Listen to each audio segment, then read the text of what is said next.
Hi viewers, this is Salahuddin with lecture number 24. Today we will deal the third part of Jartri's reign, and that is about the causes of the end of Jartri's personal rule. In the first part, we talked about the circumstances that led to the personal rule of Jartri, and then in the second part, we talked about the measure that he took to establish his personal rule. In the third part, we will talk about the causes that led to the end of the personal rule of George III. So, coming to the topic, uh, how what were the causes of the end of George III's personal rule? Why we are so much in depth of George III's reign? Because George III has really great significance and importance in the history of Britain. Uh, George III was completely different from his ancestors. He was not like those of George I and George II. He was completely a different king. He was born in England. He was brought up in England, while the other who were in the form of George I and George II, they were Hanoverian. They came from the Hanover, which is a state in Germany at that time. So that's why these differences make him distinguished from the other kings. Therefore, we are studying him in depth and from all point of view and from all perspectives. So coming to the topic, what were the causes that led to the end of George III's personal rule? The first important point is personal rule become unpopular. How his personal rule become unpopular? Uh, he was a king in real, and earlier, as a result of the Bill of Rights and the Act of Settlements that took place in the after Glorious Revolution 1688, and those settlements took place in 1701, which is known as the Act of Settlement, and the Bill of Rights, which when William came on the throne and after the Glorious Revolution in 1689.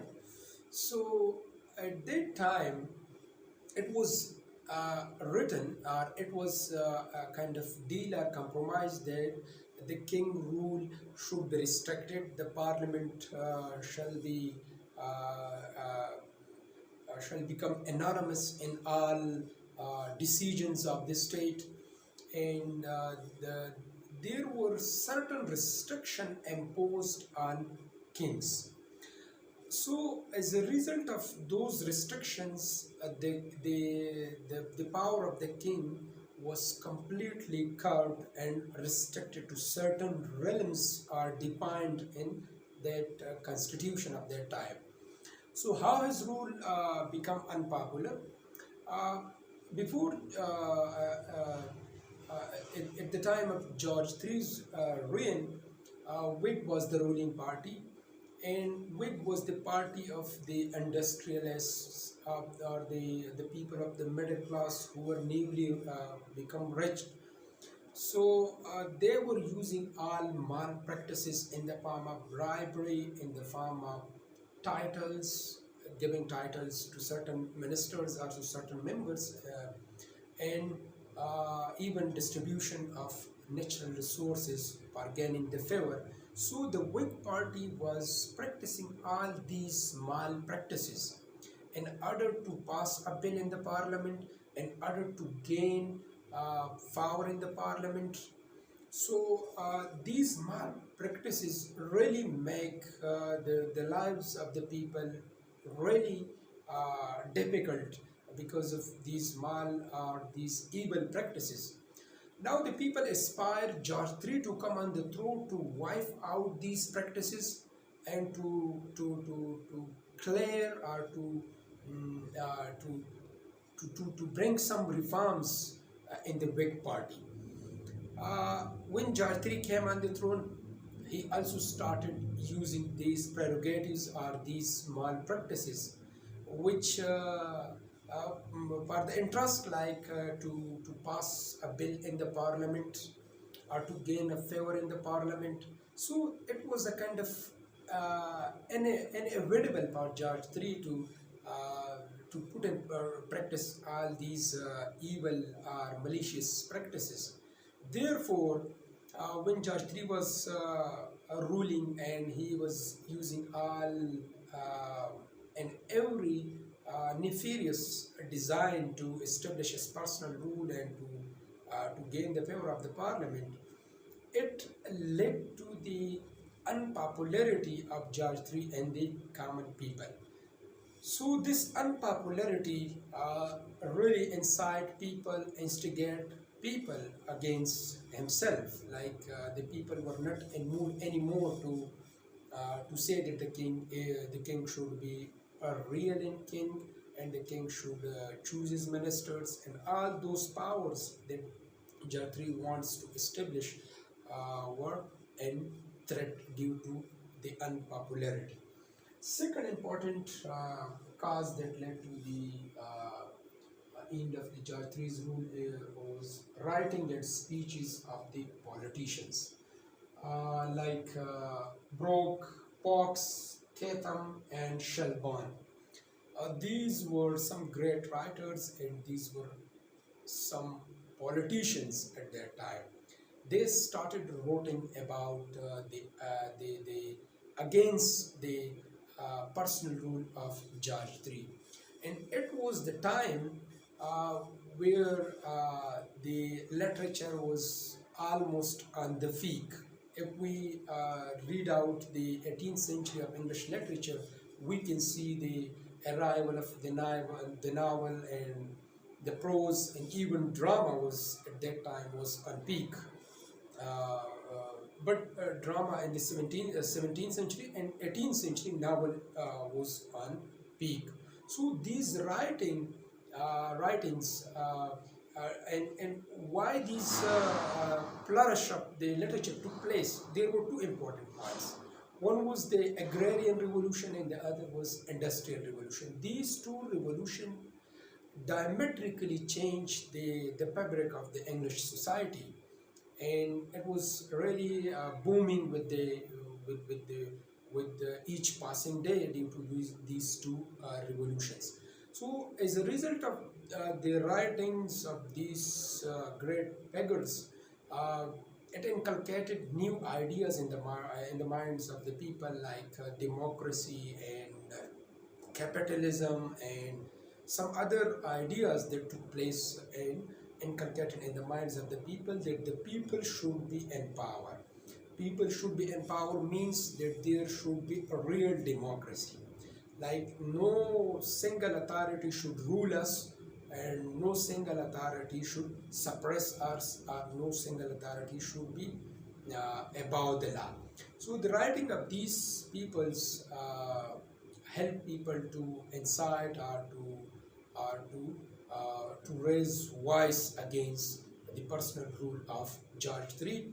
And we also talked about the personal rule of George III. What was the personal rule of George III in the previous lecture? The third important point is the unconstitutional policies of George III's. Uh, Unconstitutional policies like uh, in the Bill of Rights as well as in the Acts of Settlement after the Glorious Revolution. It was a kind of constitution for the Great Britain at that time. When the new king came on the throne, he should follow these XYZ principles. So now what Jhartri was doing, it was against those act of settlements in Bill of Rights. How? Like it was written there, if you watch the previous video, there it is written that the minister should not be responsible to the king. They should be ministers should not be responsible to the king. They should be responsible to the parliament or to the people. Now what Jatri was doing, he would he would hold the ministers responsible to himself, like you are responsible to me, rather to the parliament or to the cabinet or to the people. So this unconstitutional policy of George III started raising people against himself. And the other important thing was the king could dismiss any minister on any flimsy pretext. Like if a minister would not agree with his policy, he would be fired state powerly.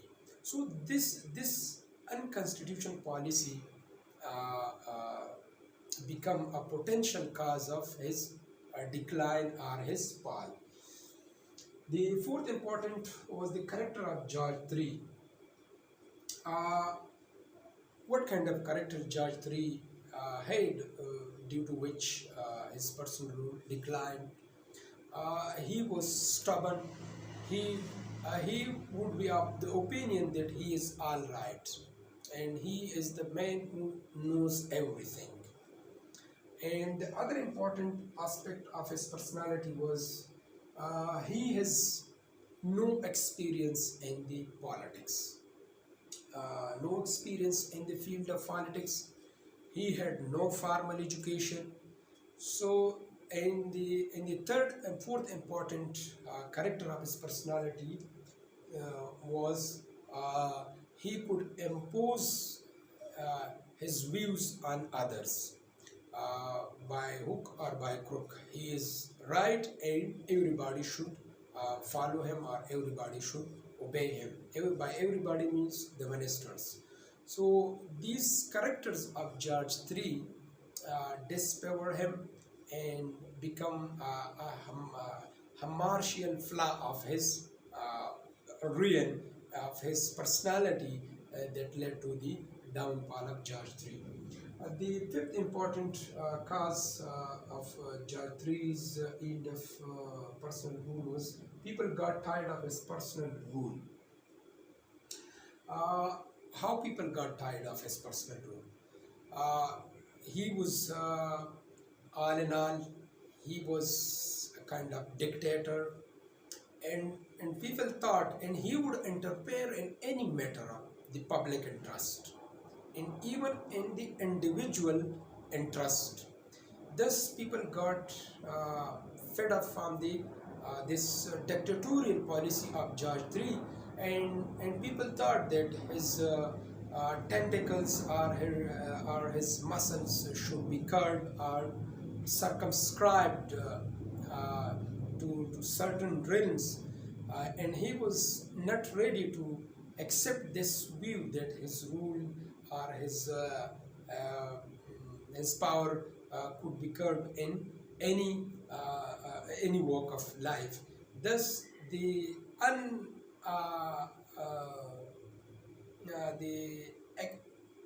excessive interference in the lives of the people really tired people themselves. So, thus, this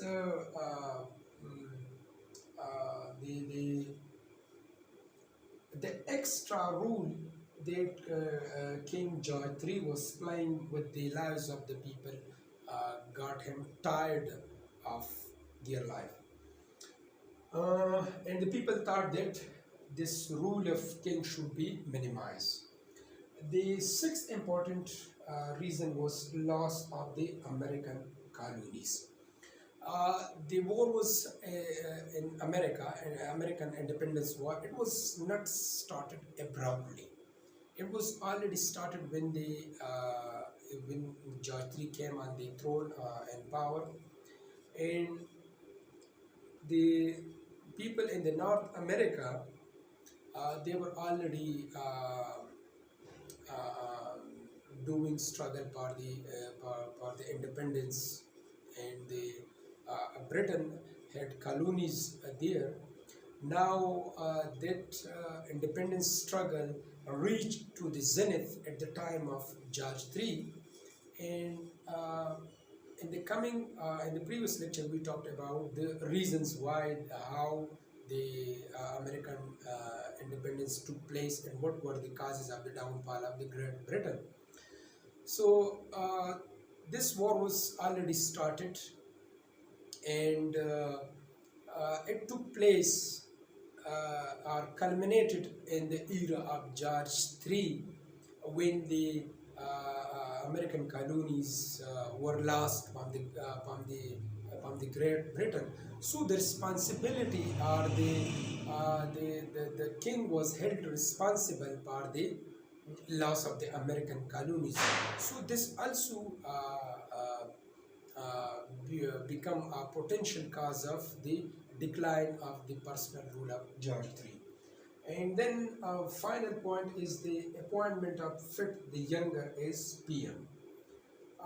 When in 1783 Pitt the Younger came on the throne, while earlier his father Pitt the Elder was a PM, and now once he resigned, as we taught in the previous lecture, that he could not bear the humiliation of declining his request to declare war against Spain. Now, in 1783, when the Younger came on the throne, uh, the, uh, the party of King George III's, which was known as the King's Party, it was declined, and the Pitt the Younger become the celebrity and become the real man in power at that time. So there were certain personal qualities of Pitt the Younger, due to which the rule of George III was minimized. So all these points are the causes led to the end of the George III's rule. In the next part of this lecture, we are dealing the final point, or the final topic of George III's reigns. So thank you so much for watching the video.